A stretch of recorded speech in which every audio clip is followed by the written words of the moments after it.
ఈ పక్షాలలో ముఖ్యంగా తెలుగుదేశం గుండెల్లో రైళ్లు పరిగిస్తున్న మన ప్రియతమ నాయకులు శ్రీ కన్నా లక్ష్మణ్ గారిని మాట్లాడాల్సిన కోరుతున్నాం. పెద్దలు, మన భారత ప్రధాని ఈ రోజున ప్రపంచ దేశాల్లోనే ఒక హీరోగా ఏదైతే మనం మన దేశానికి సింహం అనుకుంటున్నామో, పుల్వామా ఇన్సిడెంట్ తర్వాత కక్ష తీర్చుకుంటామని చెప్పేసి పాకిస్తాన్ మీద దెబ్బ తీసి భారతదేశ సత్తా చూపించినటువంటి మన భారత ప్రధాని పెద్దల నరేంద్ర మోడీ గారు రెండవసారి ఆంధ్రప్రదేశ్ వచ్చిన సందర్భంగా వారిని నేను హృదయపూర్వకంగా ఆంధ్ర రాష్ట్ర ప్రజల తరపున ఆహ్వానం పలుకుతూ, నాకన్నా ముందు మాట్లాడినటువంటి పెద్దలందరూ కూడా 2014 తర్వాత ఆంధ్ర రాష్ట్ర విభజన తర్వాత 10 సంవత్సరాల్లో ఈ రాష్ట్రానికి అనేక సంస్థలు కానీ, గ్రాంట్లు కానీ, ఇన్ఫ్రాస్ట్రక్చర్ కానీ ఇవ్వాలి అని ఉంటే 5 సంవత్సరాల్లోనే ఈ రాష్ట్రానికి విద్యా సంస్థలు కానీ 11 విద్యా సంస్థల్ని చట్టంలో పెట్టి ఇవ్వాలని ఉంటే ఈ రాష్ట్రానికి 39 సంస్థలు 5 సంవత్సరాల్లోనూ ఇచ్చినటువంటి నాయకుడు నరేంద్ర మోడీ గారు.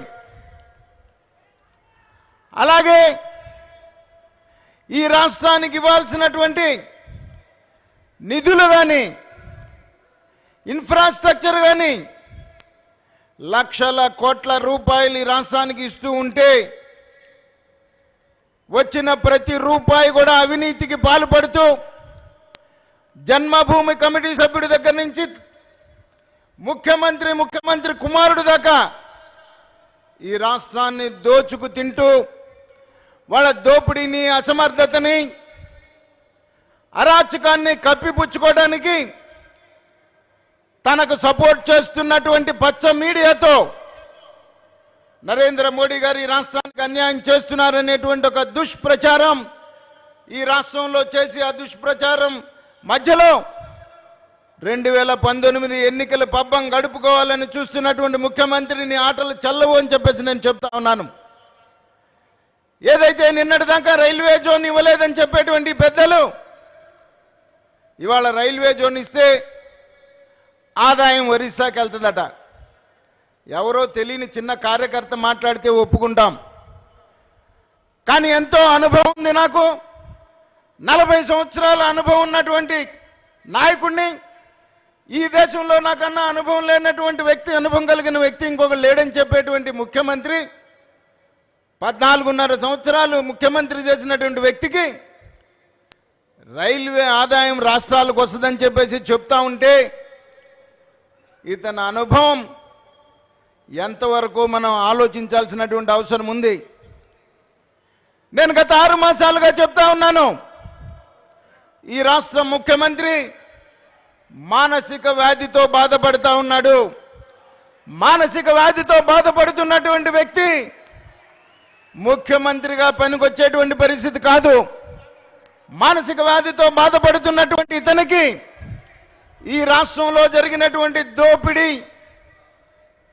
భయం పట్టుకుంది. ఎక్కడ జైలుకి వెళ్లాల్సి వస్తుందో అనేటువంటి ఉద్దేశంతో ఎక్కడైతే పెద్దల నరేంద్ర మోడీ గారు ఈ దేశంలో ఉన్నటువంటి అవినీతి పరులను ఎవరిని వదలమని చెప్పేసి చెప్పారో, ఈ అవినీతి పరుడు, ఈ గజ దొంగ ఈ రోజున మతి భ్రమించి తాను ఏ రోజు ఏం మాట్లాడుతున్నాడో అర్థం కానటువంటి పరిస్థితుల్లో మనం చూస్తా ఉన్నాం.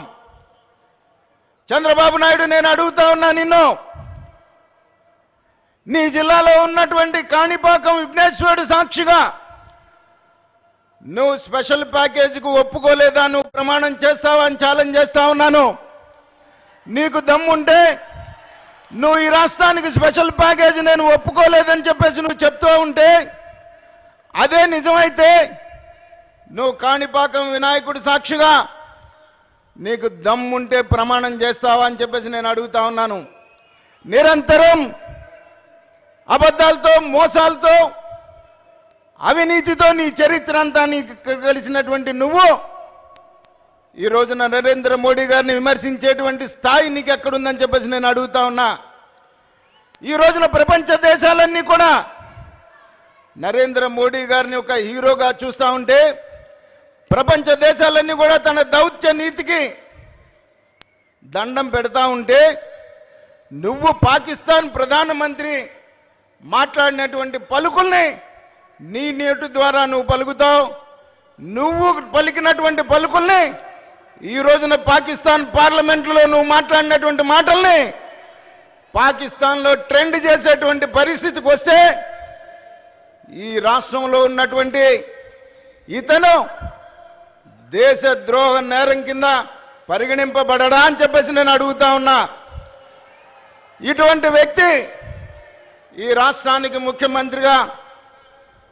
ముఖ్యమంత్రిగా కాదు, కార్పొరేటర్గా కూడా పనికిరానటువంటి వ్యక్తి 2019లో ఖచ్చితంగా నరేంద్ర మోడీ గారి నాయకత్వంలో ఖచ్చితంగా ఈ రాష్ట్ర ప్రజలు బుద్ధి చెప్తారని చెప్పేసి నేను ఈ సందర్భంగా తెలియజేస్తూ, మరొక్కసారి వీర జవాన్ల యొక్క ఆత్మ సాక్షిగా వాళ్ళ ఆత్మ శాంతి చేకూరేలాగా ఏ రోజైతే ఆ రోజు మీరు చెప్పారో ఖచ్చితంగా మీ బలిదానానికి పగ తీర్చుకుంటామని, పగ తీర్చుకొని ఇక్కడికి వచ్చినటువంటి మీ అందరికీ మీ నాయకత్వానికి మేము నమస్కారం తెలియజేస్తూ సెలవు తీసుకుంటున్నాను. భారత్ మాతాకి.